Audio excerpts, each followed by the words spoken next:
नमस्कार, आपने देखना शुरू कर दिया है खबरों की दीवार सीजीवाल और हम हैं भास्कर मिश्र। साथियों, खास शख्सियत के तहत आज हमारे साथ हैं प्रदेश के हेल्थ मिनिस्टर यानी स्वास्थ्य मंत्री श्याम बिहारी जायसवाल। वैसे श्याम बिहारी जायसवाल का आना जाना बिलासपुर हमेशा रहता है। आज विशेष परिस्थितियों में हमारे साथ श्याम बिहारी जायसवाल जी उपस्थित हैं। साथ ही केंद्रीय हेल्थ मिनिस्टर के साथ बजट को लेकर प्रेस वार्ता भी करने वाले हैं। ये इत्तेफाक है कि मौका भी है, दस्तूर भी है कि जब मंत्री आए तो कम से कम स्वास्थ्य क्या है बिलासपुर का, इस पर भी एक चर्चा कर ली जाए। साथ ही एक छोटा सा सवाल होगा कि आखिर उनकी राजनीतिक यात्रा शुरू कहाँ से हुई। श्याम बिहारी जी, सीजीवाल परिवार आपका स्वागत करता है। जी, बहुत बहुत धन्यवाद पूरे सीजीवाल परिवार का, और आप लोगों का हृदय से अभिनंदन करता हूँ। एक सवाल छोटा सा है, शुरुआत चूँकि पहली बार हमारा मिलना है।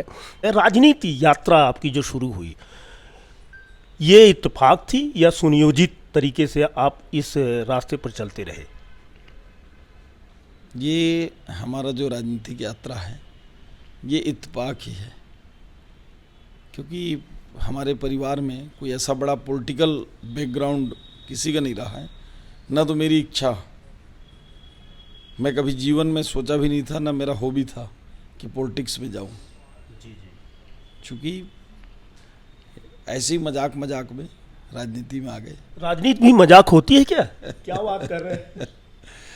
2010 की बात है, दिसंबर 2009 और जनवरी 10 के बीच का जनपद के और ग्राम पंचायतों के चुनाव का अधिसूचना जारी हुआ था। सभी फार्म वार्म ले रहे थे उस समय। हम लोग ऐसे ही गांव के किसान आदमी। फिर स्थान का भी नाम बता देंगे? खड़गवां जहां मैं रहता हूं, रतनपुर में, उसके आगे है खड़गवां, चिरमिरी के पास। तो उस समय मेरा राइस मिल वगैरह था। मैं 2003 से राइस मिल का व्यवसाय कर रहा हूँ। किसान आदमी। हाँ, तो कई लोग फार्म ले रहे थे। हम लोग ऐसे मस्ती में चाय वाय पी रहे थे ब्लॉक मुख्यालय के सामने, क्योंकि शुरू से हो भी रहा है लोगों के बीच में, शुरू से था। पॉलिटिक्स में नहीं होने के बाद भी कहीं कथा हो, भागवत हो, सामाजिक सरोकार आपका ज़्यादा था। हाँ, तो मजाक में इसी में बोला कि काफ़ी लोग भर रहे हैं, मैं भी भर दूं, मैं भी भर के देखूं, ऐसा सोचा। ऐसा बोला, मतलब कोई इच्छा नहीं, ऐसे ही जैसे नॉर्मल कोई भी बीच में नहीं पड़ जाते हैं, चलो भर देते हैं। हाँ, तो लोगों ने मेरी इतनी खिल्ली उड़ाई, बोले पैसा कमाना, लोगों के बीच रहना अलग है, बोले चुनाव लड़ोगे जमानत जब्त हो जाएगी। तो मैंने बात को टाल दिया। फिर दूसरे दिन ऐसा ही हुआ, फिर लोग बिना बोले खिल्ली उड़ाने लगे। फिर तीसरा दिन ऐसे ही हुआ। अब तीसरा दिन आया, मेरे को गुस्सा। अब मैं बोला फार्म लेना है, और फार्म मैंने ले भी लिया। अब ले लिया तो अब बोले कैसे करें। अब चूंकि दूसरे जगह था, सामान्य सीटों, हमारे घर से 12 किलोमीटर से लेके 20 किलोमीटर के बीच का एरिया था, और एकदम बॉटम तक, वोटर तक कोई जान पहचान नहीं। जो की पर्सन थे लगभग उनके बीच में कुछ 10-20% लोगों के बीच में अपना बैठना था। हाँ, संपर्क में थे। जी। तो अब फार्म ले लिए थे, तो फार्म हम बोले देखते हैं भर के। फार्म भरे, फिर जो खड़े थे उन तक इनडायरेक्ट मैसेज भी पहुंचवाए कि कोई तो बोले कि वापस ले लो। क्या बात है, ये तो बड़ी साफ गोई, अच्छा लगा। कोई तो आए, मनाए मेरे को। हाँ, तो हम इनडायरेक्ट रूप से लोगों को भेजे भी कि देखो थोड़ा बोलेगा तो मैं वापस ले लूंगा, ऐसा नहीं है, मेरे को नहीं लड़ना है। अच्छा। पर वो अड़ गए थे जो खड़े थे कि नहीं, अब चुनाव लड़ी लेने दो। वो बोले 10 वोट पा जाएं तो जाने। बड़ा मुसीबत, हम कभी राजनीति किए नहीं थे। मौला अच्छा फंस गए यार। अब ऐसे करते टाइम निकल गया, सिंबल भी अलाट हो गया, ट्रैक्टर छाप। अच्छा। अब मैं बोला अब तो नेता हो गए हम। पम्पलेट छपवाए, कुछ लोग इकट्ठा किए धीरे धीरे। फिर दोस्त यार जो थे, मैं बोला यार तो मैं खड़ा हो गया हूँ, कुछ थोड़ा 150 वोट मिल जाता तो इज्जत बच जाती। मैं जीतने के लिए नहीं लड़ा था वो भी, मैं बोला हो गया थोड़ा जमानत बच जाए। फिर अच्छा कैंपेनिंग की। मुझे नहीं मालूम था लेकिन कि लोगों के मन में क्या है। और जनपद क्षेत्र में लगभग 3500 वोट पड़े होंगे। उसमें तत्कालीन ब्लॉक कांग्रेस कमेटी की जो अध्यक्ष थे, 2-3 बार से जनपद सदस्य सरपंच वगैरह थे, बड़े कद्दावर नेता थे उस समय के, उनको मिला 950 वोट। हमको मिला 1950 वोट, क्या बात है। और बाकी 200-250 वोट में 3-4 लोग और सिमट गए, तो बड़ी लीड से हम जीत गए, और भरोसा नहीं था कि इतने मार्जिन से जीतेंगे। ये बड़ा इत्तेफाक है और ये जानकारी थी, इसीलिए ये सवाल भी पूछा था कि ये सुनियोजित है कि इत्तेफाक है। अब विधायक बनने और मंत्री बनने की भी कुछ कथा तो आपके पास होगी ही। हाँ, उसी में है। इसके बाद जब मैं जीता तो आसपास के लोगों ने तय किया मेरे बारे में, चूँकि मैं 98 का केमिस्ट्री से एमएससी हूँ, यूनिवर्सिटी में भी मेरा अच्छा, मेरिट लिस्ट में था, मतलब सेकंड पोजीशन था उस समय। एकेडमियन थे आप। हाँ, और कॉलेज में, स्कूल में फ्री का जब भी खाली रहता तो मैं पढ़ाता था। मेरी एक पहचान थी उस समय कि एक सोशल वर्कर ग्रुप में। फिर आसपास के पूरे ब्लॉक वाले बोले कि इनके खिलाफ कोई खड़ा नहीं होना चाहिए। अच्छा। और सदस्यों ने तय किया और निर्विरोध मुझे बनाए, और निर्विरोध जब बना तो मेरा हौसला और बढ़ गया। मैं पूरे क्षेत्र में दौरा करने लगा, लोगों से मिलने लगा, और फिर लोगों ने बोले तो विधायक के लायक है, इनको विधायक लड़ना चाहिए। और जनपद को उपाध्यक्ष रहते रहते भारतीय जनता पार्टी ने टिकट भी दे दिया। 2013 में विधायक बन गए हैं, जनपद उपाध्यक्ष भी हैं, और फिर एकाएक विधायकी में चले आए। हाँ, जी। तो फिर वहाँ भी हम जीत गए। फिर 13 से 18 विधायक थे, 18 में चुनाव हार भी गए। फिर 23 में फिर से जनता ने चुनाव जिता दिया, और जीतने के बाद आपके सामने है, पार्टी ने विश्वास किया, माननीय विष्णुदेव साय जी ने तो स्वास्थ्य मंत्रालय का जिम्मा दे दिया। स्वास्थ्य मंत्रालय बड़ा कांटो भरा ताज है, और अपनी बातों को संक्षिप्त करते हुए, नेता प्रतिपक्ष के यानी विरोधी पक्ष से एक आवाज़ आ रही है दीपक बैज की कि स्वास्थ्य विभाग वेंटिलेटर पर है। देखिए, स्वास्थ्य विभाग तो पहले वेंटिलेटर में था। मैं आपको एक आंकड़ा बताऊंगा कि इन 7 महीनों में हमने 20 लाख ओपीडी किया है, 20 लाख, और 10 लाख करीब आईपीडी, 9,75,000 आईपीडी हमने किया। तो अगर हालत लचर है, वेंटिलेटर में है, तो ये 30 लाख लोगों का इलाज कैसे हुआ? यदि हमारे यहाँ सुविधाएं नहीं हैं तो 30 लाख बढ़े कैसे?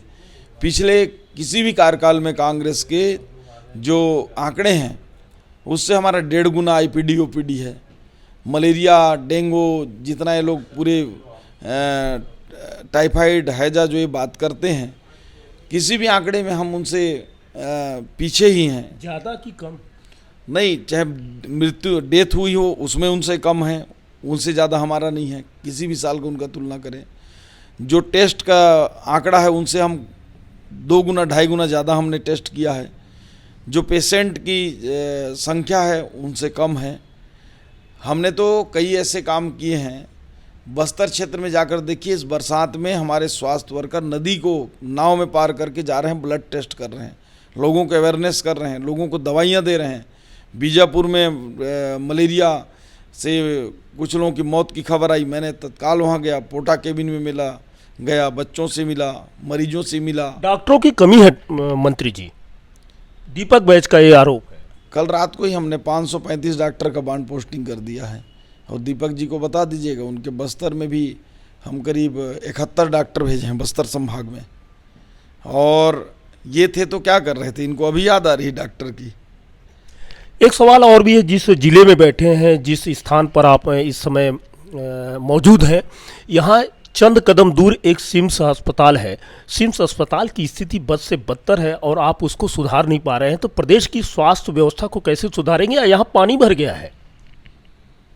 नहीं, आप एकदम सही बोल रहे हैं। सिम्स की स्थिति आज की पत्र पत्रिकाओं की अहम खबर है। सिम्स की स्थिति अच्छी नहीं है, मैं मानता हूं, लेकिन इसके लिए दोषी कौन है? 5 सालों में अगर ये पानी भरा तो कोई सिम्स अभी 6 महीनों में तो बना नहीं। इन लोगों ने क्या किया? और मैंने इसी सिम्स की व्यवस्था सुधारने के लिए 700 बेड का नया सिम्स का भवन का 700 करोड़ का मैंने बजट में लिया है, बजट में स्वीकृत है। जल्द ही उसके टेंडर होंगे, काम होंगे। ये लोग 5 साल में अगर सोचते तो आज ये पानी भरने की स्थिति नहीं होता, बनकर नया सिम्स भवन में होता। हम जैसे ही बने हैं, मैं अपने दौरा किया 1 महीने के अंदर, पूरे टॉयलेट, बाथरूम जितने भी खराब थे, करोड़ों रुपये का हमने उसमें रेनोवेशन किया है। बावजूद इसके लगातार हाई कोर्ट से आप लोगों को फटकार मिल रही है सिम्स की व्यवस्था को लेकर। निश्चित रूप से अगर कोई व्यक्ति को कैंसर हो गया हो तो आप बोलेंगे 2 इंजेक्शन लगाकर ठीक कर दो।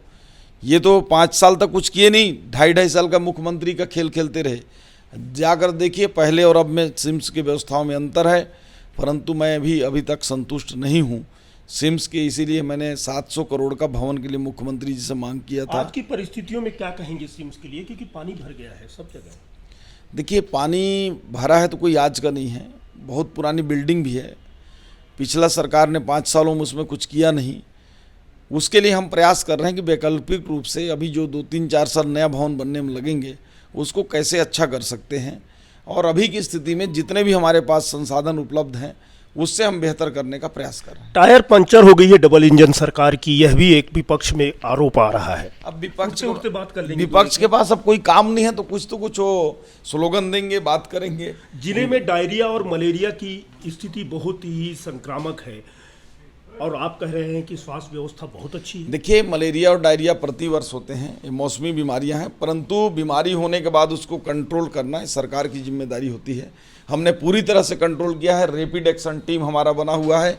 आज कहीं भी पूरे प्रदेश में मलेरिया और डायरिया हमारे स्वास्थ्य विभाग के उसमें कंट्रोल में है और प्रदेश में कहीं भी अप्रिय स्थिति नहीं है। राहुल गांधी को लगातार आप घेर रहे हैं, क्या आपके पास और कुछ भी मुद्दा नहीं है क्या? अब वो राहुल गांधी जी, पूरे भारत में बच्चा बच्चा जानता है कि राहुल गांधी जी किस प्रकार के हैं और क्या क्या नया नया करते रहते हैं। धन्यवाद मंत्री जी, आपने